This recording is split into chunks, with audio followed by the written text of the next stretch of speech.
Hey fellas, I got this in the garage again. I kind of put the LTD on back burner for a bit because I wanted to find out what was going on with this. Plus I'm waiting on some parts for it, so it seemed like a good time. So what I was doing, I want to see why the car wants to jerk to the right more often than it wants to go straight. And I think part of the reason is the front brakes. You know, I converted to this to disc brakes because the stock brakes are pretty small. I figured I'd go with these. These are from 99 to 2004. V6 GT, they all use the same brakes. Went with these because they got a dual piston and they're aluminum, so I figured, yeah, they'd be lighter. The 94 to 98 had a single piston, but they're cast iron caliper, so that's a little more weight. I was talking with Jack Hidley. He's the lead engineer or head engineer at Maxima Motorsports. He said these have a tendency to bind up.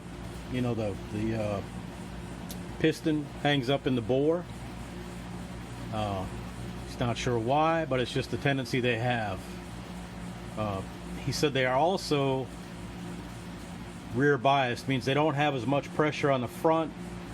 You know, when you push on the brake pedal, it's more going to go to the back. I've got an adjustable proportioning valve. The stock proportioning valve has been gutted. I'm also putting a line lock on here because these are kind of exasperating the problem and trying to get a good burnout. So when I took the tires off, I noticed that these are kind of tight. So just to compare it, it's getting about 15 inch-pounds just to turn. Well, about 10 right there. The other side's a little over 15, but it's dark on that side of the car, so I'm not going to show you. But anyway, I backed off the master cylinder to make sure that it wasn't like preloading. You know, the rod and the booster wasn't preloading the master cylinder, and that's just fine. I did see this thing on the interwebs. Guy had a video on YouTube. This is the name of the place. You put this on. You gotta try to do this with one hand. It ain't gonna work probably. But anyway, you put this end in the this end. Get in the picture, Dave. Put this end in the master cylinder, and that kind of gets the depth. So then you put this end in the brake booster, and then you want to have a gap like 50 thousandths between the end of the master or the power brake booster rod and the end of here.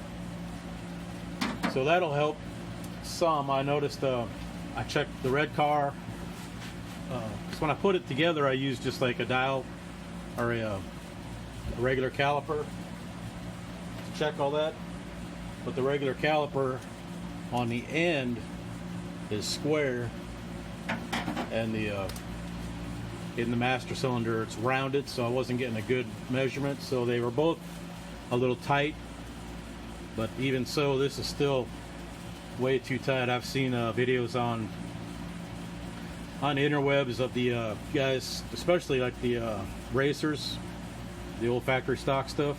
They got ceramic bearings and all that stuff in there, but they'll spin the wheel and it just sits and spins and spins, and these things don't even, once you let go of it, it stops. It's just bound up. So what I'm going to do is put the old, since I'm putting a line lock in, I'm going to put the old 94, 98 calipers on.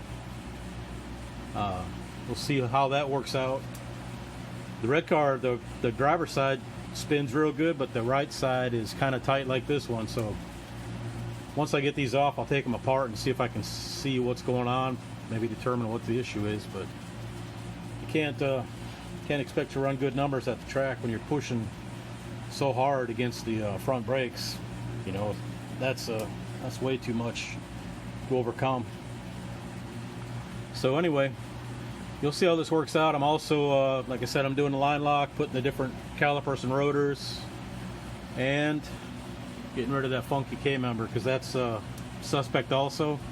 I got it from a guy in Panama City, and it might have been wrecked at one time, so it might not be perfectly lined up or straight or whatever, so getting rid of that too.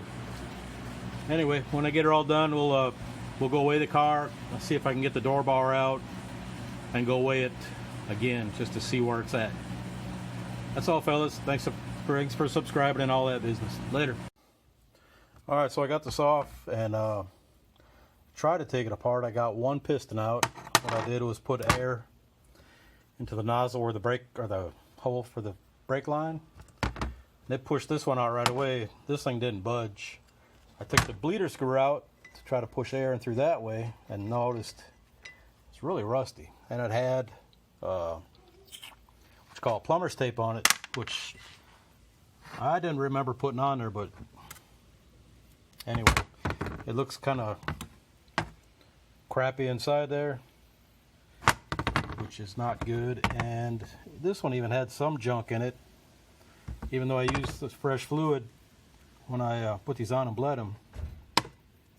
But I just cannot get this one out. I can rotate it, I've compressed it, try to push it back out, and it won't move. So that'll be getting replaced, and I might try these out on the Capri when we get it together.